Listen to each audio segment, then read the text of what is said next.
Hey friends, you're watching BrainStormAcres. I'm Henry. I'm going to try to answer a question today that popped up a little while ago, and that is, why don't we have an orchard? Well, it's going to be a little bit of a walk, but I'm going to take you down and show you some place that we have on our property that is actually a heartbreak for us. Come along.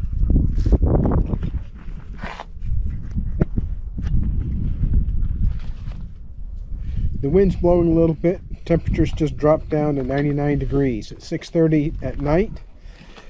So it's pretty warm today. It was over 107 again. And we don't have air conditioning in the house, but we kept the house down around the mid-80s.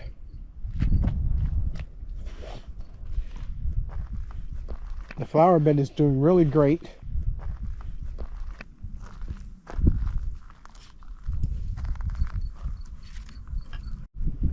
Now Irene's studio is over there.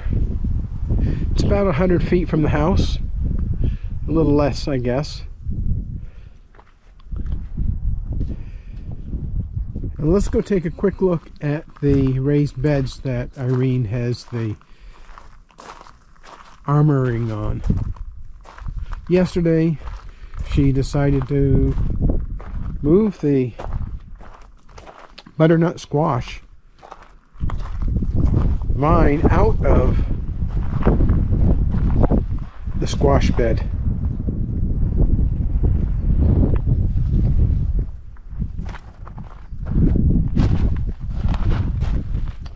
You can see we have some butternut squash forming. One there, another there.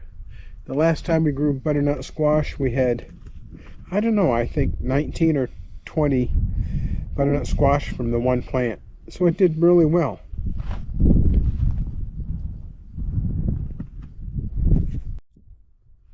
Well, the wind's picking up a little bit, so it may be a little difficult to hear what I'm saying. But we're walking down to a fenced-in area. And we're just even with the studio right now. We're heading down to another area that we've taken care of for many years. Unfortunately, we have a few problems, and we'll talk about those when we get there. And we're about 80 feet from the back of the studio to where this fence begins. This road goes all the way around this central piece of property.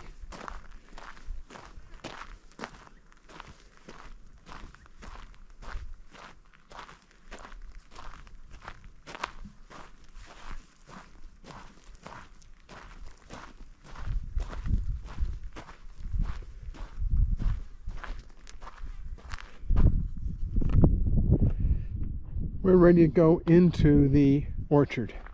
Yes, I said orchard. We actually had an orchard.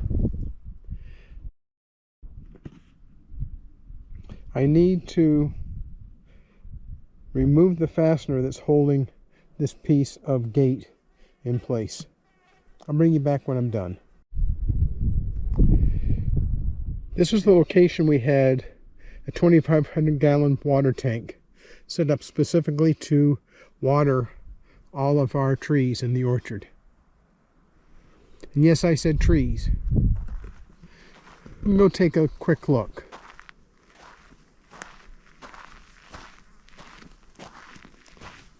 When I first set up the irrigation for the orchard, it came out of that one tank. We had a separate timer on it to release water out into the orchard. But you'll notice this tree is dead.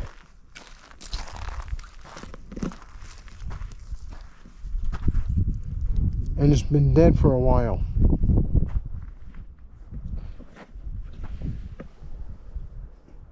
I set up specific irrigation that was underground to provide water on two sides of the tree to encourage good root growth. And it worked really well. This tree was about 5 or 7 years old when it died. This is a row of peaches, and you'll see that there's one that's still alive. Well, what killed the others? Well, there was a row of apple trees back here. They're all dead. We had pears, we had plums, we had cherries, we had all manner of fruit trees. Now this is a north-facing slope. We don't have a south-facing slope that was appropriate for where we wanted to put our orchard. And it turns out that putting the orchard here on a north-facing slope was a good idea because we have severe swings in weather. By using the north-facing slope, we delayed the onset of leafing out and blooming. But about half of the days, half of the years, we still had problems with frost and freezing of blooms. Unfortunately, just as these trees started to bear, we had a problem. And that problem was not irrigation. The problem was not bad soil. In fact, every single one of these trees was planted in a hole that was about 6 feet deep and about 6 feet long, that we excavated all of the dirt out, broke through the caliche layer, and then trucked in new topsoil to go in. All these all these trees were then planted in that new soil, which was really great.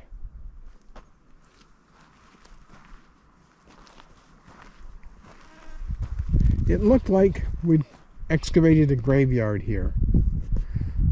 I was really kind of concerned that we'd have a visit from the police because an aerial picture showed this as being a bunch of graveside holes in the ground.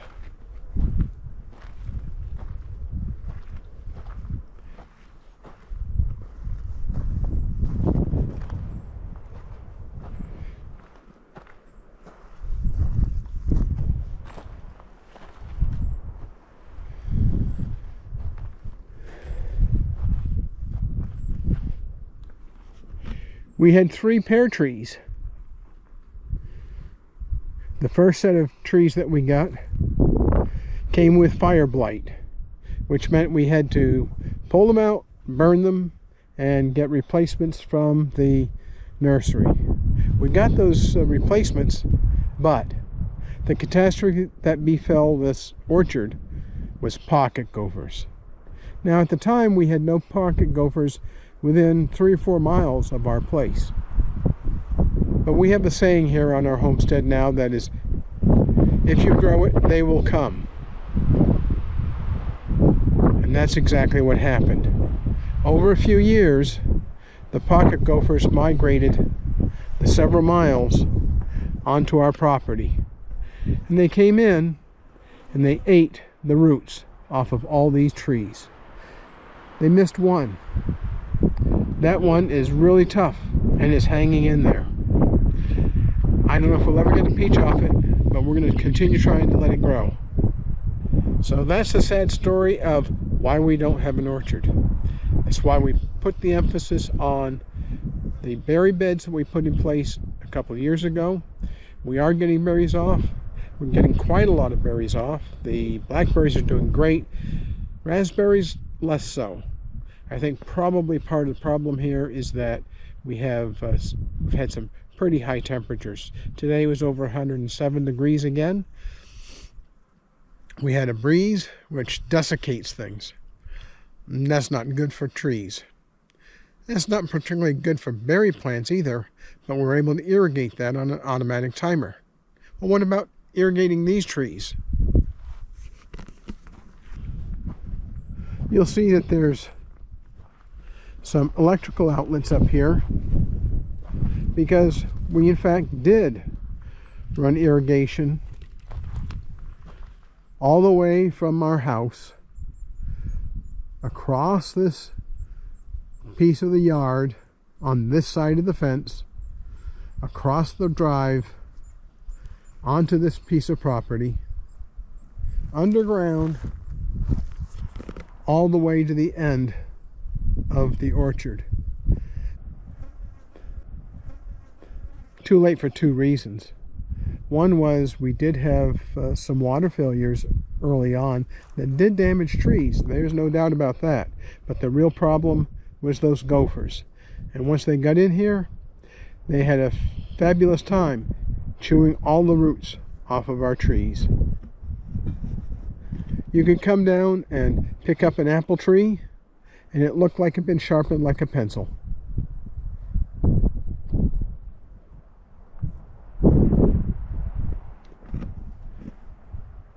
So that's the story of why we don't have an orchard.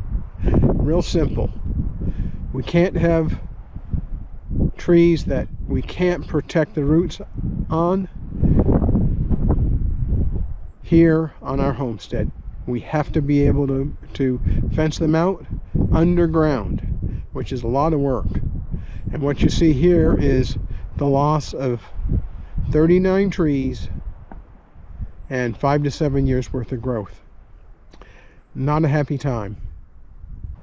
Well, thanks for watching. Don't forget to hit like, subscribe, and ring the bell for notifications, because we have more coming. Next up will be some more lost footage that we recovered from earlier this year, so you see more about what went on in the greenhouse. We're in the process right now of downsizing what's in the greenhouse because we have a relatively lengthy business trip coming up. We have somebody who's on site going to take care of the place while we're gone, but we don't want to put too much of a burden both on our water system and on our friend who's taking care of the place. Don't forget to hit like, subscribe, and ring the bell for notifications, because we got a lot more stuff going on. Thanks for watching. We'll catch you on the next one. Bye. Hey, don't forget, keep brainstorming. We are.